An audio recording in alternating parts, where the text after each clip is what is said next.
Hello friends, welcome back to the channel concepts everyday. और इस video में हम सॉल्व करेंगे सीटेट पेपर फर्स्ट दिसंबर 2021 बाल विकास और शिक्षा शास्त्र भाग को एनालाइज करेंगे। तो चलिए फ्रेंड्स स्टार्ट करते हैं।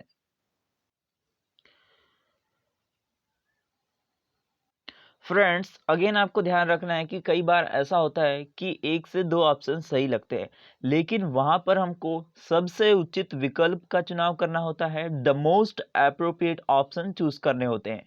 तो चलिए सबसे पहला प्रश्न देखते हैं। निम्न में से कौन सा नियम यह सुझाव देता है कि शरीर के विभिन्न अंग विकास के विभिन्न चरणों में भिन्न भिन्न दरों से विकसित होते हैं? सबसे पहला ऑप्शन है विकास एक आयामी होता है। क्या यह सुझाव देगा कि इससे विकास के शरीर के विभिन्न अंग विभिन्न चरणों में भिन्न भिन्न दरों से विकसित होते हैं? यदि विकास एक ही आयाम में होता है तो यहाँ पर विभिन्नता की तो बात हो ही नहीं रही है। विकास एक दिशी होता है, यहाँ भी विभिन्नता की बात नहीं हो रही है, एक ही दिशा की बात हो रही है। लेकिन यहाँ पर हमें तो भिन्न भिन्न दरों में बताना है, भिन्न भिन्न चरणों में बताना है। विकास एक असतत प्रक्रिया है, इसमें तो असतत प्रक्रिया हो जाएगी, तो इसमें भिन्न भिन्न चरणों में अलग अलग तरीके से विकसित होगा, ऐसा नहीं होगा। असतत प्रक्रिया में तो कहीं विकास होगा और कहीं रुक जाएगा, तो यह गलत है। विकास रुकता नहीं है, विकास तो चलता ही रहता है। विकास की दिशा अधोगामी व शीर्षगामी है। तो इस प्रश्न का सबसे उचित उत्तर यही है कि विकास जो है वह अधोगामी और शीर्षगामी दोनों है। क्योंकि यदि हम कहते हैं कि विकास अधोगामी है तो इसका मतलब होता है हमारा प्रॉक्सिमिडिस्टल डेवलपमेंट से, और दूसरा है सेफलोकॉडल डेवलपमेंट से। तो देखिए ये जो टर्म है ये अधोगामी से मतलब होता है कि विकास हमारा, इसका मतलब दिया हुआ है अंग्रेजी में है प्रॉक्सिमोडिस्टल। इसका अर्थ है कि विकास हमारा केंद्र के शरीर के केंद्र से बाहर की ओर होता है। और दूसरा है शीर्षगामी है, इसका मतलब है विकास हमारा सिर से पैर की ओर होता है जब हम विकसित हो रहे होते हैं बचपन में। तो ये दो पक्ष चलते हैं विकास के, प्रॉक्सिमोडिस्टल और सेफलोकॉडल। कई बार अंग्रेजी हिंदी में भी इन्हें ऐसा ही लिख दिया जाता है, लेकिन इन्होंने यहाँ पर ट्रांसलेशन करके लिखा हुआ है अधोगामी और शीर्षगामी। तो देखिए विकास जब केंद्र से बाहर की ओर जाएगा तो एक चरण हुआ, दूसरा जब सिर से पैर की ओर जाएगा तो दूसरा हुआ। इसका मतलब है यहाँ पर विभिन्न चरण हैं, भिन्न भिन्न अंग में भी विकास हो रहा है। विभिन्न अंग विकास के विभिन्न चरणों में भिन्न भिन्न दरों से विकसित हो रहे हैं। तो यहाँ पर बिल्कुल सही है, ये दो तरीके से बताया जा रहा है, यहाँ पर अलग अलग तरीके से अलग अलग चरण में बताया जा रहा है। तो विभिन्न चरणों वाली बात यहाँ सही हो गई, तो ऑप्शन 4 यहाँ पर सबसे उचित हो जाएगा। नेक्स्ट क्वेश्चन देखते हैं। निम्न में से कौन सा कथन सही है? बच्चों का विकास एक सामाजिक सांस्कृतिक परिप्रेक्ष्य में होता है। बिल्कुल सही है। बचपन वह अवधि है जिसे 10 भिन्न अवस्थाओं में बांटा जा सकता है। तो क्या हम 10 विभिन्न अवस्थाओं में बांट सकते हैं, इसीलिए उसे बचपन कहते हैं? तो ये बात गलत है। बच्चों की सोच सामाजिक अंतःक्रिया से प्रभावित नहीं होती, गलत बात है। बिल्कुल प्रभावित होती है। किस प्रकार बच्चे समाज से अंतःक्रिया करते हैं या उनसे अंतःक्रिया की जाती है उससे प्रभावित होते हैं, तो यह ऑप्शन उचित नहीं है। बच्चों का विकास केवल आनुवांशिकता पर आधारित होता है, ऐसा भी नहीं है। पर्यावरण की भूमिका भी होती है, केवल आनुवंशिकता से ही बच्चों का विकास निर्धारित नहीं होता है। तो यहाँ पर सबसे उचित विकल्प हो जाएगा ऑप्शन 1 कि बच्चों का विकास एक सामाजिक सांस्कृतिक परिप्रेक्ष्य में होता है। नेक्स्ट क्वेश्चन देखते हैं। आनुवांशिक विन्यास के पूर्व निर्धारित रूप से प्रकट होने की प्रक्रिया खालिस्तान कहलाती है। तो देखिए आनुवांशिक विन्यास के पूर्व निर्धारित रूप से, यानी आनुवांशिकता के कारण हमारा विकास पहले से ही निर्धारित हो गया है, तो उस पक्ष को हम क्या कहते हैं? विकास के उस पक्ष को हम क्या कहते हैं, हमें बताना है। क्या वह अनुकूलन है? अनुकूलन तो पर्यावरण के अलग अलग होने पर हमें व्यवस्थित करना पड़ता है, उसको कहते हैं। तो ये आनुवांशिकता के कारण नहीं है, पर्यावरण के कारण है। अधिगम भी पर्यावरण से ही होता है। सामाजिकरण भी हमारे आसपास के वातावरण से यानी पर्यावरण का प्रभाव है। जो आनुवांशिकता का है वह है परिपक्वता। एक स्तर पर परिपक्वता रुक सी जाती है, ऐसा कहा जाता है विकास के सिद्धांत में। तो यहाँ पर सबसे उचित विकल्प हो गया परिपक्वता, जो कि आनुवांशिकता के कारण पूर्व रूप से निर्धारित होती है, ऐसा माना जाता है विकास में। तो यहाँ पर सबसे उचित विकल्प हो जाएगा ऑप्शन 4। नेक्स्ट क्वेश्चन देखते हैं। सामाजिकरण, खालिस्तान सामाजिकरण का प्राथमिक और खालिस्तान समाजीकरण का द्वितीयक कारक है। तो देखिए, परिवार सामाजीकरण का प्राथमिक और विद्यालय सामाजीकरण का द्वितीयक कारक है। बिल्कुल सही फिट हो रहा है। मीडिया सामाजीकरण का प्राथमिक कारक नहीं है, द्वितीयक है। परिवार प्राथमिक है, तो ऑप्शन ये नहीं होगा। विद्यालय प्राथमिक नहीं है, परिवार प्राथमिक है, तो यह भी नहीं होगा। और ना ही मीडिया प्राथमिक है। तो इस प्रकार हमने तीनों ऑप्शन एलिमिनेट कर दिए हैं और परिवार और विद्यालय ऑप्शन सही है। नेक्स्ट क्वेश्चन देखते हैं। लॉरेंस कोलबर्ग के अनुसार 7-8 वर्षीय बच्चों में नैतिक निर्णय लेने का आधार क्या है? सामाजिक व्यवस्था बनाए रखना, सामाजिक अनुबंधन बनाए रखना, दंड और आज्ञा पालन, या सार्वभौमिक नैतिक सिद्धांत। तो देखिए, सार्वभौमिक नैतिक सिद्धांत लास्ट स्टेज में आता है और कोलबर्ग की पहली स्टेज शुरू होती है 4 वर्ष से, और ये 4 से 7 या 8 वर्ष चलती है।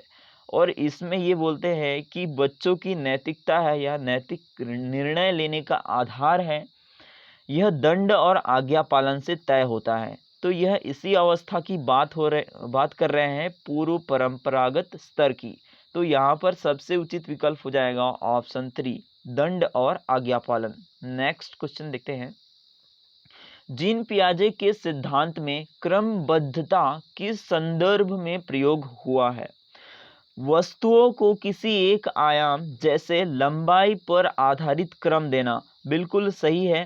क्रमबद्धता के बारे में ऐसा ही कहते हैं जीन पियाजे कि बच्चे यदि लंबाई के आधार पर क्रम से रख सकते हैं चीज़ों को, तो यही हो जाएगी उनकी क्रमबद्धता। दूसरों का परिप्रेक्ष्य लेने की क्षमता को वह केंद्रीकरण कहते हैं, विकेंद्रीकरण तो ये नहीं है। चिंतन का वर्णनात्मक रूप जैसा कहानी में कथन होता है, यह भी नहीं है। स्थानों जैसे अपने विद्यालय का स्थान की मानचित्रण करने की क्षमता भी क्रमबद्धता में नहीं आती है। यहाँ पर सबसे उचित विकल्प है ऑप्शन 1। नेक्स्ट क्वेश्चन देखते हैं। जीन पियाजे के अनुसार उसकी इस सोच के पीछे कौन सा तर्क है? किस सोच के पीछे? कि 5 वर्षीय नसीमा को यह लगता है कि चिकनी मिट्टी के गोले को यदि दबाकर एक सांप के रूप में परिवर्तित करें तो चिकनी मिट्टी बढ़ जाती है। यानी नसीमा क्या कर रही है कि चिकनी मिट्टी का एक ही पक्ष देख रही है, लंबाई वाला, कि उसकी लंबाई बढ़ गई, तो उसको लग रहा है कि मिट्टी भी बढ़ गई, जबकि मिट्टी तो उतनी ही थी। तो इसको जीन पियाजे कहते हैं कि यह केंद्रीकरण है, कि बच्ची जो है वो एक ही पक्ष देख रही है कि केवल लंबाई बढ़ रही है, उसकी मोटाई पर उसका ध्यान ही नहीं गया है। तो यह केंद्रीकरण है कि बच्ची एक ही पक्ष देख रही है। तो यहाँ पर सबसे उचित विकल्प है ऑप्शन 2। जीववाद तो वह होगा जब बच्ची यह सोचेगी कि यह तो जीवित है, जीवित जो अजीवित वस्तुएं हैं उनको भी जीवित समझने लगेगी। परिकल्पित निगमनात्मक तर्क नहीं है, संक्रमण परिणाम निकालना भी नहीं है। ऑप्शन 2 यहाँ पर सबसे उचित है। नेक्स्ट क्वेश्चन देखते हैं। लेव वाइगोत्स्की के संज्ञानात्मक विकास का सिद्धांत खालिस्तान पर आधारित है, सामाजिक संरचना पर आधारित है। लेव वाइगोत्स्की के संज्ञानात्मक विकास का सिद्धांत, इसमें कहते हैं कि बच्चे हैं सामाजिक अंतःक्रिया से सीखते हैं और हमें उन्हें सिखाने में सहायता देनी चाहिए और उस स्तर तक ले जाना चाहिए जिस स्तर तक बच्चे सीख सकते हैं। तो ऑप्शन 1 यहाँ पर सबसे उचित है। व्यवहारवाद में तो पुरस्कार की बात होती है। मनोविश्लेषणात्मकवाद में चेतन अचेतन मन की बात होती है। सार्वभौमिकता में ऐसी बात नहीं की जाती कि संज्ञानात्मक विकास लेव वायगॉट्स्की का जो सिद्धांत है वो सामाजिक संरचना पर आधारित है, सार्वभौमिकता पर आधारित नहीं है। नेक्स्ट क्वेश्चन देखते हैं। लेव वायगॉट्स्की ने बच्चे के स्वयं से संवाद करने की क्रिया के लिए किस शब्द का प्रयोग किया है? निजी संवाद, उच्च स्वर में वार्ता, पाठ या स्व केंद्रीवाद। तो देखिए, लेव वायगॉट्स्की बच्चे से संवाद करने की क्रिया के लिए निजी संवाद नामक शब्द इस्तेमाल करते हैं। ये कहते हैं कि बच्चे प्राइवेट स्पीच करते हैं और उच्च स्वर में वार्ता नहीं करते हैं। पाठ जो हम सहायता देते हैं उसे कहते हैं। निजी संवाद बात करते हैं ये स्वयं से संवाद के लिए। पाठ उसे कहते हैं जिसे हम सहायता देते हैं बच्चों को। स्व केंद्रीकरण की बात करते हैं जीन पियाजे, लेव वायगॉट्स्की नहीं करते हैं। तो यहाँ पर सबसे उचित विकल्प हो जाएगा ऑप्शन 1। नेक्स्ट क्वेश्चन देखते हैं। एक गतिशील कक्षा की निम्न में से कौन सी विशेषता है? ड्रिल और अभ्यास पर जोर देना, योग्यता आधारित स्थायी अलगाव, सहयोगितापूर्ण अधिगम या पुरस्कार और दंड का प्रयोग। तो देखिए, प्रगतिशील शिक्षा में बच्चों को सीखने की स्वतंत्रता दी जाती है। उन्हें सामाजिक परिप्रेक्ष्य में सिखाने के लिए कहा जाता है। तो देखिए, जब सामाजिक परिप्रेक्ष्य में बच्चे सीखेंगे तो उसमें सहयोगितापूर्ण अधिगम होगा, अलगाव नहीं होगा, ड्रिल और अभ्यास पर जोर नहीं दिया जाता है, पुरस्कार और दंड का प्रयोग व्यवहारवाद वाली शिक्षा में किया जाता है, सहयोगितापूर्ण अधिगम को बढ़ावा दिया जाता है प्रगतिशील कक्षा में। तो सबसे उचित उत्तर हो जाएगा ऑप्शन 3। नेक्स्ट क्वेश्चन देखते हैं। एक बच्चे में दूसरों की नियत और इच्छाओं को समझने की योग्यता है। यह बुद्धि किस स्वरूप को दर्शाती है? देखिए, बच्चे को क्या है, दूसरों की नियत और इच्छाओं को समझने की योग्यता है।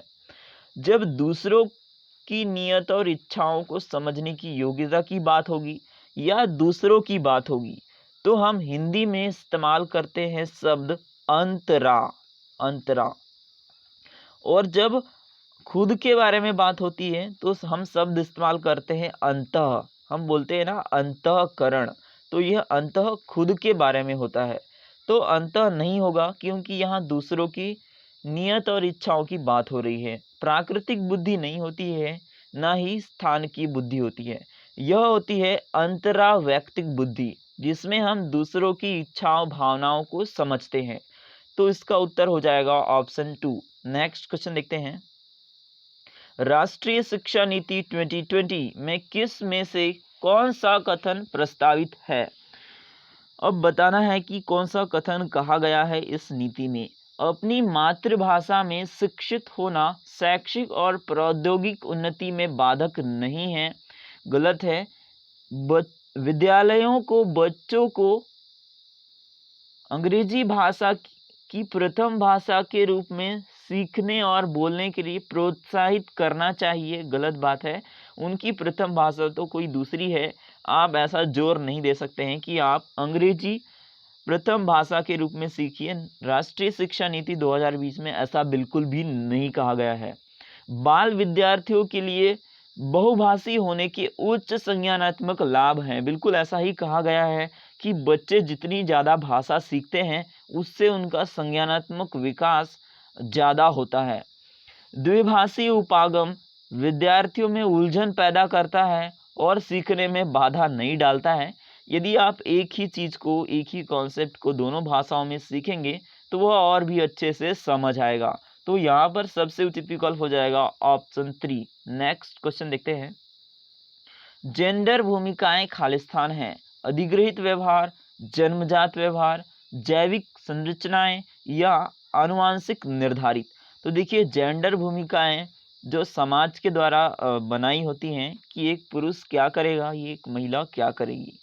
वो महिला है या पुरुष है वह क्या है, पहले से तय है, वह जैविक संरचनाएं हैं। लेकिन जो भूमिकाएं हैं कि क्या करना है उन्हें समाज में, यह अधिग्रहित व्यवहार है, हमें सिखाया जाता है परिवार और समाज के द्वारा। जन्मजात या जैविक संरचनाएं आनुवंशिक पर आधारित नहीं होते हैं। तो ऑप्शन 1 यहाँ पर सबसे उचित हो जाएगा। नेक्स्ट क्वेश्चन देखते हैं। समग्र एवं सतत एवं समग्र मूल्यांकन का प्राथमिक उद्देश्य क्या है? छात्रों के प्रदर्शन की एक दूसरे से तुलना करना नहीं है, छात्रों की समझ को आंकना और पाठ्यक्रम तथा शिक्षा शास्त्र को इसको अनुसार रूपांतरित करना। बिल्कुल सही है। हम ऐसा मूल्यांकन करते हैं, कंटिन्यूएशन कॉम्प्रहेंसिव इवैल्यूएशन करते हैं, सतत एवं समग्र मूल्यांकन करते हैं और उससे हम बच्चों की समझ को आंकते हैं कि कितना सीखा। और हम ये भी देखते हैं कि पाठ्यक्रम और हमारे शिक्षा शास्त्र, क्या हमारी टीचिंग मेथड्स इससे सुधार कर सकते हैं, हम कुछ गड़बड़ तो नहीं पढ़ा रहे हैं, कुछ गड़बड़ विधि तो इस्तेमाल नहीं कर रहे हैं। तो यहाँ ऑप्शन 2 सबसे उचित है। छात्रों का उनके प्रदर्शन के अनुसार वर्गीकरण भी नहीं करते हैं हम, छात्रों को किसी विषय में सफल और विफल घोषित नहीं करते हैं। ऐसा उद्देश्य नहीं होता है सीसीई का। यह कंटिन्यूअस और कॉम्प्रिहेंसिव इवैल्यूएशन का सतत एवं समग्र मूल्यांकन का उद्देश्य होता है कि बच्चों को हम कैसे सिखाएं और हमारे पाठ्यक्रम और शिक्षा शास्त्र को कैसे रूपांतरित करें। तो ऑप्शन 2 यहाँ पर सबसे उचित हो जाएगा। नेक्स्ट क्वेश्चन देखते हैं। अपनी कक्षा के मूल्यांकन पद्धति तय करने से पहले एक शिक्षक को किन बातों पर विचार करना चाहिए? मेरे अलावा इन परिणामों का उपयोग कौन करेगा? बिल्कुल विचार करना चाहिए। जो भी परिणाम बनाएगा शिक्षक, तो उसे सोचना ही चाहिए कि इन परिणामों का और कौन उपयोग कर सकता है। हो सकता है कि इसे काउंसलिंग में इस्तेमाल किया जाए या कहीं पर एडमिशन में इस्तेमाल किया जा सकता है। विशिष्ट छात्रों के अधिगम वक्र का पता लगाने का सर्वोत्तम तरीका क्या है? बिल्कुल ऐसा विचार करना चाहिए। कौन सा तरीका अध्यापिका को स्वयं के शिक्षा शास्त्र पर चिंतन में मदद करेगा? यह भी विचार करना चाहिए कि क्या शिक्षा शास्त्र को बदलना चाहिए, क्या यह मेथड सही है? मूल्यांकन से ऐसा पता चल रहा है। तो और एक ऑप्शन है, कौन सी विधि छात्रों को उच्चतम अंक पाने में मदद करेगी? तो यह गलत बात है। हम बच्चों को इसीलिए नहीं पढ़ा रहे होते हैं क्योंकि वे अधिकतम अंक प्राप्त करें। तो यहाँ पर ऑप्शन 4 तो होगा ही नहीं। और देखिए ऑप्शन 4 यहाँ पर 1 में भी है, 2 में भी है और 3 में भी है। तो ये ऑप्शन हो ही नहीं सकते। और बचा ऑप्शन 4, 1 और 2। देखिए 1 और 2 तो है, लेकिन तीसरा भी होना चाहिए था। तो यहाँ पर ऑप्शन ही गड़बड़ है। इसीलिए सीबीएसई ने सभी को इक्वल मार्क्स दिए हैं इस क्वेश्चन के। लेकिन देखिए यहाँ पर ऑप्शन इंग्लिश वाले पोर्शन में इसमें 4 नहीं है और यही राइट आंसर है इंग्लिश वाली आंसर की का। तो हिंदी में यहाँ पर ऑप्शन 4 उन्होंने डाल दिया है, लेकिन अंग्रेजी वर्जन में ऑप्शन 4 यहाँ नहीं है और यही उन्होंने उचित उत्तर माना है। तो यहाँ पर देखिए इसमें तो इक्वल मार्क्स मिले हैं हिंदी मीडियम वालों को। ठीक है, इसका कोई उचित विकल्प नहीं है यहाँ पर। नेक्स्ट क्वेश्चन देखते हैं। समावेशी शिक्षा से अभिप्राय है, आर्थिक रूप से कमजोर वर्ग का आरक्षण केवल सरकारी विद्यालयों में ही उपलब्ध करवाया जाए, ऐसा नहीं है। जो समावेशी शिक्षा के लिए आरक्षण प्राइवेट स्कूल में भी उपलब्ध है। दिव्यांग छात्रों को सिर्फ विशेष विद्यालयों में ही शिक्षा दी जाए, ऐसा नहीं है। समावेशी शिक्षा में तो सबको पढ़ाने की बात होती है एक ही विद्यालय में। सरकारी विद्यालयों में केवल अंग्रेजी भाषा पढ़ाई जाए, ये तो गलत है। योग्यताओं से परे होकर सभी बच्चों को गुणवत्तीय शिक्षा उपलब्ध करवाई जाए, बिल्कुल सही बात है। गुणवत्ती नहीं, गुणवत्तापूर्ण है। हिंदी की भी चिंदी कर देते हैं सीटेट वाले। योग्यताओं से परे होकर सभी बच्चों को गुणवत्तापूर्ण शिक्षा उपलब्ध करवाई जानी चाहिए, यह कहा जाता है समावेशी शिक्षा में। नेक्स्ट क्वेश्चन देखते हैं। कथन दिया हुआ है, पढ़ाते समय एक शिक्षक को पाठ्य सामग्री को दर्शाने के विभिन्न तरीके अपनाने चाहिए, बिल्कुल सही कथन है। अलग अलग तरीके से पढ़ाने का प्रयास करना चाहिए। शिक्षक को अधिगमकर्ताओं की विविध आवश्यकताएं हेतु अपने शिक्षा शास्त्र को उसके अनुकूल बनाना चाहिए। कारण यह बिल्कुल सही कारण है कि विभिन्न आवश्यकताओं की पूर्ति करना है, इसलिए हमें अलग अलग विभिन्न तरीके से पढ़ाने चाहिए, पाठ्य सामग्री को प्रस्तुत करना चाहिए। तो दोनों सही है, यहाँ पर ए और आर दोनों सही है और आर सही व्याख्या करता है ए की। ठीक है, ये ऑप्शन गलत हो जाएंगे। नेक्स्ट क्वेश्चन देखते हैं। एक बच्ची लिखाई में निरंतर कठिनाई का सामना करती है, उसे अक्षर बनाने और शब्दों के बीच अंतराल करने में चुनौती महसूस होती है। यह लक्षण किस अधिगम विकार की ओर इशारा करते हैं? तो देखिए, लिखने में परेशानी हो रही है उसको। लिखने में मतलब ग्राफ बनाने में, ऐसा लिंक कर सकते हैं आप। और ग्राफ बनाने में यानी आलेख वैकल्प होता है, डिस्ग्राफिया जिसको हम कहते हैं, अंग्रेजी माध्यम में लिखा हुआ है डिस्ग्राफिया। इन डिसेबिलिटी के नाम तो आपको अंग्रेजी में ही ध्यान रखने चाहिए और अंग्रेजी वर्जन में ही क्वेश्चन देख लेना चाहिए। डिस्ग्राफिया, डिसलेक्सिया में बच्चा पढ़ नहीं पाता है, डिस्ग्राफिया में लिख नहीं पाता है, डिसकैल्कुलिया में गणित के प्रश्न हल नहीं कर पाता है या गणित के कॉन्सेप्ट्स उसको समझ नहीं आते हैं। ADHD में क्या होता है, उसको ध्यान भटकते रहता है। तो यहाँ पर सबसे उचित विकल्प है आलेख वैफल्य, मतलब लिख नहीं पाता है अच्छे से। नेक्स्ट क्वेश्चन देखते हैं। विद्यार्थियों में व्यक्तिगत विभिन्नताओं को पूरा करने के लिए एक शिक्षक को मानकीकृत पद्धतियों और आकलन के तरीकों का उपयोग नहीं करना चाहिए। गलत है कि बच्चे एक ही मानकीकृत मतलब एक ही टेस्ट सभी बच्चों के लिए होगा। तो मानकीकृत पद्धति सभी बच्चों के लिए नहीं होनी चाहिए। सभी बच्चे एक साथ नहीं सीखते हैं, अलग अलग विधियों से मूल्यांकन करने का प्रयास करना चाहिए। किसी को टेस्ट देना चाहिए, किसी को ओरली पूछना चाहिए, किसी से असाइनमेंट ऐसा करवाना चाहिए। मानकीकृत पद्धति अपनाने में सभी बच्चों का मूल्यांकन अच्छे से नहीं हो पाएगा। शिक्षा शास्त्रीय उपागमों और मूल्यांकन के विविध साधनों का उपयोग करना चाहिए, बिल्कुल सही है। अलग अलग तरीके से पढ़ाएं और मूल्यांकन के भी अलग अलग साधन इस्तेमाल करें। रटन आधारित अधिगम को निर्धारित करने के लिए एक रूप शिक्षा शास्त्र का इस्तेमाल करना। एक रूप शिक्षा शास्त्र, सभी बच्चों को एक ही विधि से नहीं पढ़ाना है। पेपर पेंसिल आधारित परीक्षणों की संख्या में वृद्धि करना। पुनर्स्मरण पर बल तो देना ही नहीं है। नेशनल करिकुलम फ्रेमवर्क, राष्ट्रीय पाठ्यचर्या की रूपरेखा 2005 भी ऐसा नहीं कहता है कि आप मेमोरी पर बल दें या याद करने पर बल दें। तो ये ऑप्शन गलत है। ऑप्शन 2 यहाँ पर सबसे उचित है। नेक्स्ट क्वेश्चन देखते हैं। निम्न में से कौन सा सृजनात्मकता का अनिवार्य लक्षण है? सृजनात्मकता में क्या होता है, बच्चे अलग अलग तरीके से सोचते हैं और अलग अलग तरीके से एक ही समस्या के समाधान प्रस्तुत करते हैं। तो यहाँ पर क्या होगा, इस प्रकार का चिंतन होना चाहिए और इस प्रकार के चिंतन को हम कहते हैं अपसारी चिंतन। अलग अलग तरीके से, आवेगशीलता नहीं है, केंद्रीकरण नहीं है। अभिसारी चिंतन में क्या होता है, बहुत सारे फैक्ट्स को हम एक ही निष्कर्ष पर पहुंचते हैं। तो यह इसमें सृजनात्मकता नहीं होगी। सृजनात्मकता में अलग अलग तरीके अपनाने होते हैं। तो ऑप्शन 1 यहाँ पर सबसे करेक्ट है। नेक्स्ट क्वेश्चन देखते हैं। छोटे बच्चे ज्ञान की संरचना और अर्थ किस प्रकार निकालते हैं?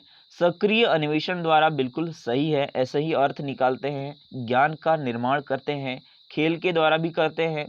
देखा होगा आपने, प्राइमरी विद्यालय में खेल सिखाया जाता है, प्री प्राइमरी में भी।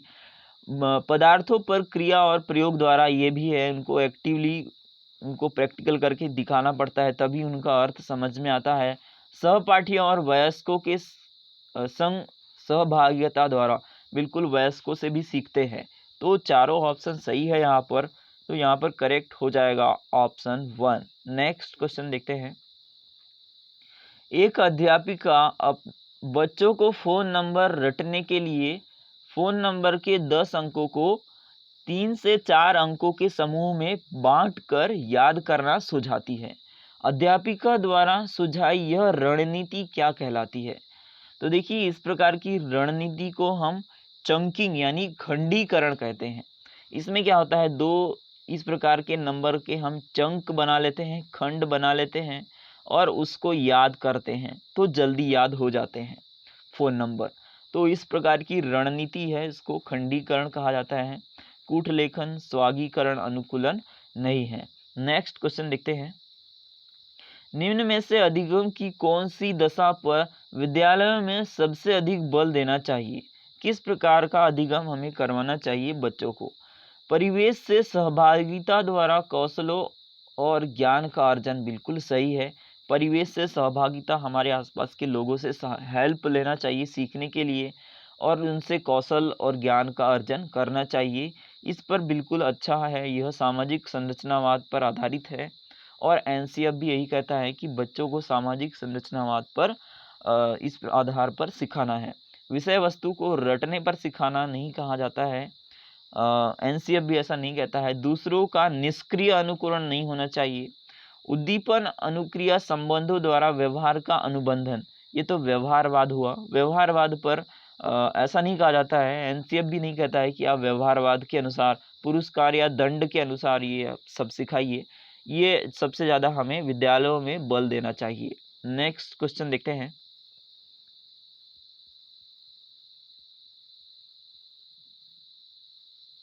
निम्न में से कौन सा सामाजिक संरचनावाद उपागम के अनुसार छात्रों के पढ़ने को सुसाध्य करता है? देखिए, सामाजिक संरचनावाद एनसीएफ भी कहता है कि इस आधार पर आपको सिखाना है। सलमा विद्यार्थियों को नए शब्द सिखाने के लिए फ्लैश कार्ड का उपयोग करती है और उनके सही उत्तरों के लिए उन्हें टॉफी देकर पुरस्कृत करती है। तो देखिए, यह सामाजिक संरचनावाद नहीं है, व्यवहारवाद है। व्यवहारवाद में क्या होता है, पुरस्कार और दंड के माध्यम से हम बच्चों को सिखाने का प्रयास करते हैं। परामति विविध प्रकार की पुस्तकें अपने विद्यार्थियों से पढ़ने के लिए देती है। जो विद्यार्थी एक विशिष्ट पुस्तक पढ़ते हैं उन्हें नियमित रूप से पुस्तक पर परिचर्चा करने के लिए कहती है। तो देखिए, यह बिल्कुल सामाजिक संरचनावाद पर आधारित है। बच्चे अंतःक्रिया कर रहे हैं एक दूसरे से और उन्हें चर्चा करके सिखा रही है वो। अरुंधति नए शब्दों का अर्थ समझने के लिए संदर्भ संबंधित संकेतों के इस्तेमाल पर बल देती है। तो देखिए, यह भी सामाजिक संरचनावाद पर आधारित है कि बच्चों को संदर्भ दे रही है कि इस संदर्भ में ऐसा हुआ, यानी कि वहाँ पर एक सामाजिक संरचना का निर्माण हो रहा है और यह इस उपागम के अनुसार है। रेखा अपने विद्यार्थियों को उन शब्दों को 5 बार लिखने के लिए कहती है जो वर्तनी परीक्षा में गलत करते हैं। तो गलत है यह कि आप तो प्रैक्टिस करवा रहे हैं, यहाँ पर उन्हें समझा नहीं रहे हैं कि ऐसा होगा, या उन्हें किसी संदर्भ में नहीं बता रहे हैं कि ऐसा आपको करना चाहिए। तो यहाँ पर सामाजिक संरचनावाद के अनुसार 2 ही ऑप्शन हैं, 2 एंड 3। तो ऑप्शन 3 यहाँ पर सबसे उचित हो जाएगा। नेक्स्ट क्वेश्चन देखते हैं। एक शिक्षक होने के नाते आप अपने छात्रों में समस्या समाधान क्षमताओं को किस प्रकार सुसाध्य कर सकते हैं? यानी बच्चे आसानी से समस्या समाधान कर लें, ऐसा कैसे होगा? अपने विद्यार्थियों में डर की भावना करेंगे तो क्या बच्चे समस्या समाधान करेंगे? समस्याओं के हल हेतु अटल तरीके के इस्तेमाल को बढ़ावा देकर, अब उन्होंने कहा कि समस्या समाधान करने का एक ही तरीका है, तो ये करना गलत बात है। हर बच्चा एक ही तरीके से समस्या समाधान नहीं होगा। इससे तो समस्या समाधान करना असाध्य हो जाएगा, दुसाध्य हो जाएगा, सुसाध्य नहीं होगा। तो यह भी गलत है। समरूपों के इस्तेमाल को बढ़ावा देकर, अब ये समरूप क्या है तो थोड़ा हम अंग्रेजी वर्जन में देख लेते हैं। इनकरेजिंग यूज ऑफ एनालिसिस, देखिए एनालिसिस करके बच्चे समस्या समाधान अच्छे से करेंगे, उन्हें आसान लगेगा। तो ऑप्शन 3 यहाँ पर उचित है। निष्क्रिय रटन पद्धतियों के इस्तेमाल को बढ़ावा देकर, तो देखिए रटन पद्धति से समस्या समाधान नहीं होगी। ऑप्शन 3 यहाँ पर सबसे उचित हो जाएगा। नेक्स्ट क्वेश्चन देखते हैं। निम्नलिखित में से कौन सा सार्थक अधिगम को सुसाध्य करेगा? सार्थक अधिगम कैसे होगा? अच्छे से होगा यानी आसानी से होगा, सुसाध्य होना चाहिए।